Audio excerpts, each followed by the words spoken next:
Which is heavier, 32 koalas or 2 horses? What about 12 pandas against 7 black bears? This is the question my entry for the Gamedev.js 2025 Jam poses. The Jam theme this year is balance. In my initial brainstorming, I couldn't get away from the idea of comparing things using a big scale, using balance as the verb, offset or compare the value of one thing with another. The gym app I use has this feature where it converts your session into a number of animals lifted. Like this workout, I lifted 347 Siberian Huskies, which is actually 6,933 kilograms worth. And in another workout, I lifted 14 Camels, which is actually just slightly less at 6,739 kilograms. What if the game had you balance the weight of 2 groups of animals and you scored points for each correct answer? Better yet, what if your score was a streak that reset to 0 when you were wrong, so you could immediately share your score with friends? I've started work on many Jam games and finished exactly 0, so in an effort to learn from my mistakes, I decided to get the most basic prototype working and worry about the graphics later. Because of the simple concept, I knew I could keep my JavaScript tech stack incredibly small. I'm using Vite as my build tool, npm to manage packages, and Git for version control. One of my favourite parts of making games for the web is being able to create user interfaces in HTML and leverage every feature of CSS. The prototype design featured the game title, the question, and 2 buttons, one for each option. Behind the scenes, I created a big list of animal names with weight values in kilograms and wrote a simple workflow to get me 2 options, create the question, and then populate the buttons. Wiring that up into a feedback loop that repeats after each guess with some simple scoring, and we have the most basic gameplay loop functioning. I asked my girlfriend, who wasn't keen on games, to play, and she stuck around for a few rounds and said that she could see the potential, so that gave me the all clear to keep going with the idea.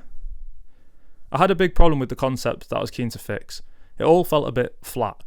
The loop worked, but it wasn't feeling fun. I decided that a countdown for each question would add a sense of urgency and make it feel more like you were playing a game rather than just taking a bizarre BuzzFeed quiz.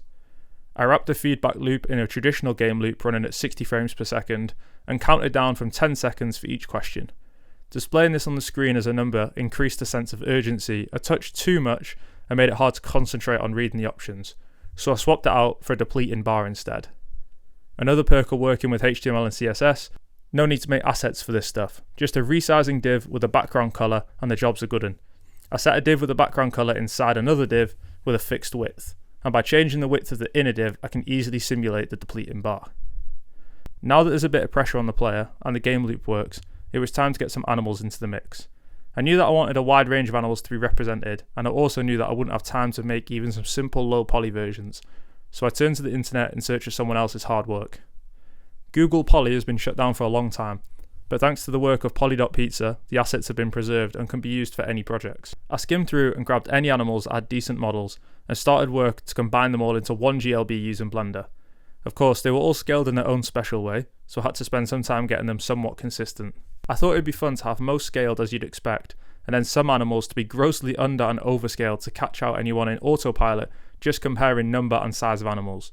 So the giraffe has ended up comically small, and the crayfish is way bigger than it should be.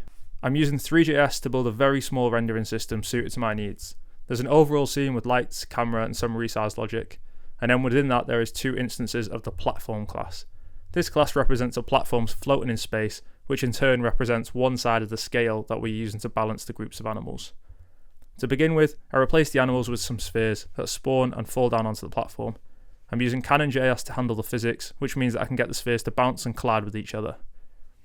To replace the spheres with animals, I first needed to load the GLB that I had packaged all the animals into. This file is probably too big, and if this wasn't a Jam game, I'd do more work to compress this file, but for now I'm taking the approach of just getting it preloaded as quickly as possible, so I've created a singleton class that can be referenced in many places. This means that I can start loading the GLB file as soon as the JavaScript starts, and then work with it later on. Three.js makes it very easy to load GLBs, so this class is really just a wrapper of the example loader that sends an event saying, the animals have loaded, once it's done. Now I can copy the sphere spawning logic, but swap the sphere geometry out for an animal mesh, picked from the loaded GLB. By computing a simple bounding box, I can keep the application running very performant, but also have some illusion that they actually have interacted with each other. It's raining animals. I thought this was very fun, and I was tempted to keep the functionality of the game like this, but ultimately it was far too distracting from the game itself. Maybe a fun concept to come back to in a future jam. I kept it for now so that I could fully wire in the model loading to the question selector so that I had a full gameplay loop with the correct visuals. I stopped the animal rain and had them spawn just above the platform so we get a satisfying bounce as they enter, and then set the platform to tip them off once the round has ended. The development of this feature led to some funny effects too, like this one of the animals exploding away from each other. But adding a fair bit of delay before the next question, I felt that it made players actually think about the answer rather than just becoming a button masher and hope for the best. To pull it all together, I once again turned to the other people's hard work and grabbed this little sound effect from Kenny to play when you win and one to play when you lose. And with that, the game is done. A few promotional assets created for the itch page, and we're entering it into the Gamedev.js 2025 Jam. This was really fun to make, and a great theme picked by the team at Gamedev.js.